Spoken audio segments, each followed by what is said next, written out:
Muitos recorrem àquilo que são pareceres da ERC para avaliar a imparcialidade ou parcialidade dos mídias tradicionais. Geralmente, para muitas pessoas, a não intervenção da ERC em determinadas situações significa automaticamente que essas situações são válidas quando praticadas pelos mídias tradicionais. Só acho interessante que haja aqui conflitos de interesse claro, aliás, assumidos pelo próprio vice-presidente da ERC, que é apanhado, segundo o página 1, de calças na mão, com uma incompatibilidade clara que depois o leva a extinguir a empresa que criou, digamos assim, essa incompatibilidade. Vamos olhar para esta situação e perceber exatamente quem é este senhor, qual é a incompatibilidade e porque é que é absurdo que este senhor seja vice-presidente da ERC nestas circunstâncias, que ele próprio tenta limpar à última da hora, apanhado de calças na mão, como diz aqui o página 1. Vamos ver esta reportagem e fazer uns comentários. Ora, como eu dizia, Pedro Gonçalves dizia estar legal, mas foi logo exterminar a Noble Ventures. O vice-presidente do regulador dos mídias dissolve uma empresa de consultadoria para tentar limpar a grave incompatibilidade.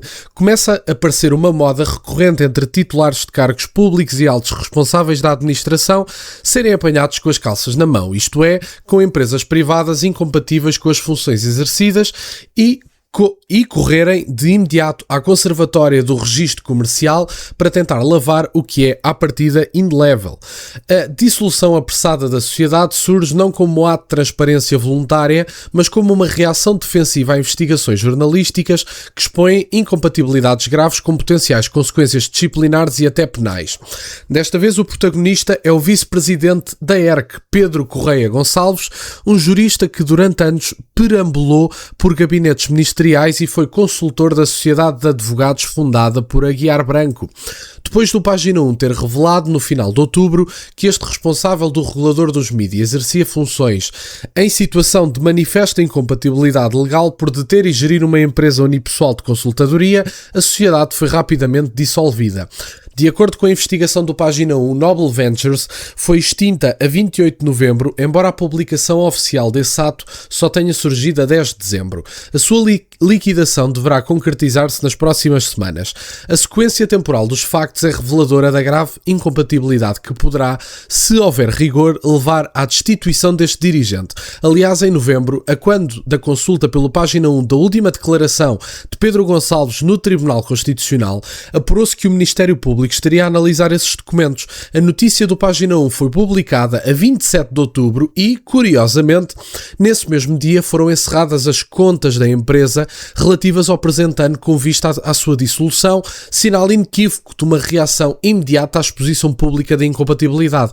Não se tratou assim de uma coincidência administrativa, mas do reflexo do pânico institucional. E portanto, meus caros, andamos aqui com frequência a falar da ERC como se fosse uma organização independente que deveria, aliás, estar a escrutinar os mídias tradicionais e ter alguma intervenção mais clara, nomeadamente no facto de alguns jornalistas não cumprirem sequer o seu código deontológico ou de alguns mídias tradicionais não serem capazes de imparcialidade quando se trata de determinadas situações que podem prejudicar alguns partidos. Falo durante muito tempo, não tanto agora, mas durante muito tempo, o Chega era deixado de fora das televisões com muita frequência. Via-se uma crítica até dos próprios jornalistas, mais uma vez, não cumprindo o seu código deontológico, que era bastante claro que não deveria ser feito.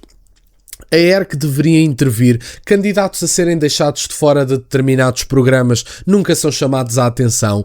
Televisões financiadas com dinheiros públicos a terem claramente uma parcialidade em relação a determinados políticos e a determinados partidos não são chamados à atenção.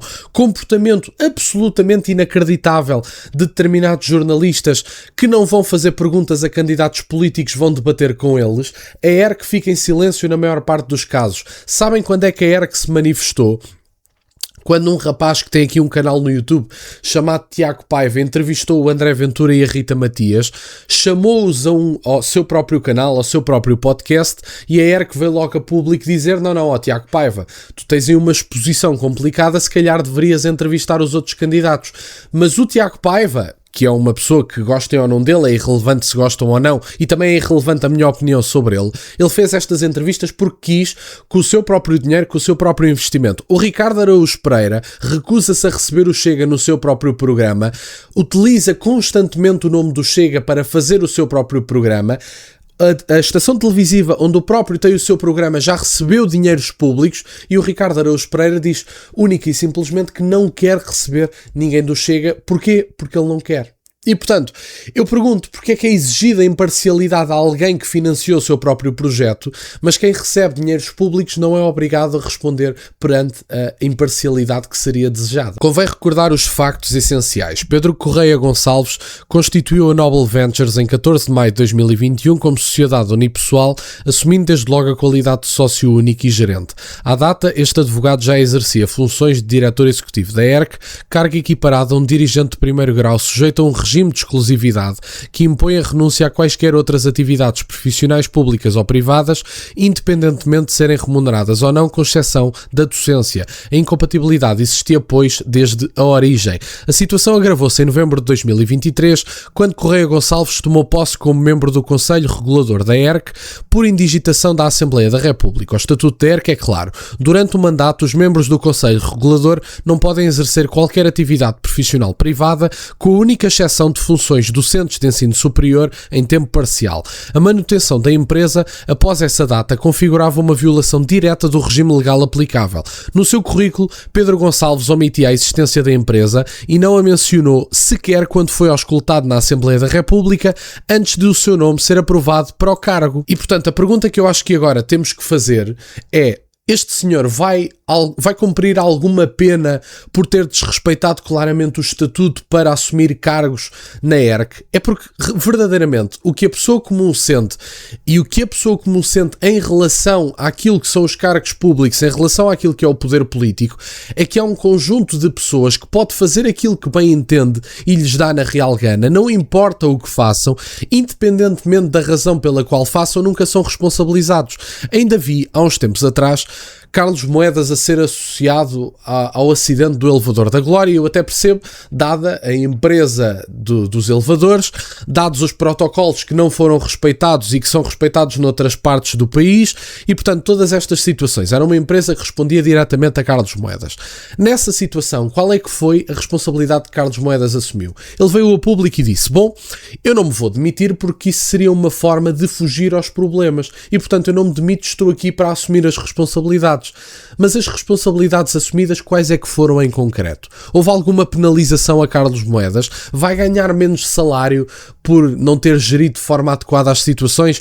Ou não ter permitido verdadeiramente protocolos de segurança mais adequados para a questão dos elevadores? Carlos Moedas vai ganhar menos salário? Vai ter alguma penalização? Vai responder legalmente por alguma coisa? Bola! E, portanto, não há qualquer tipo de responsabilização em relação aos titulares dos cargos públicos, nomeadamente quando as coisas correm mal. E isto para mim é um problema muito claro. E isso é uma das coisas que a pessoa comum sente. Todos os titulares de cargos públicos, de maneira geral, podem fazer aquilo que bem entendem, lhes dá na real gana e as consequências são zero. E, portanto, era isto no fundo que eu tinha para partilhar. Ficam aqui com a incompatibilidade do vice-presidente da ERC. Obrigado por estarem desse lado. Peço-vos só que deixem o gosto neste vídeo e que subscrevam o canal. Tem as minhas redes sociais, o MBA na descrição, por acaso de quererem fazer alguma doação. E nunca se esqueçam, meus caros, questionem tudo. Até à próxima.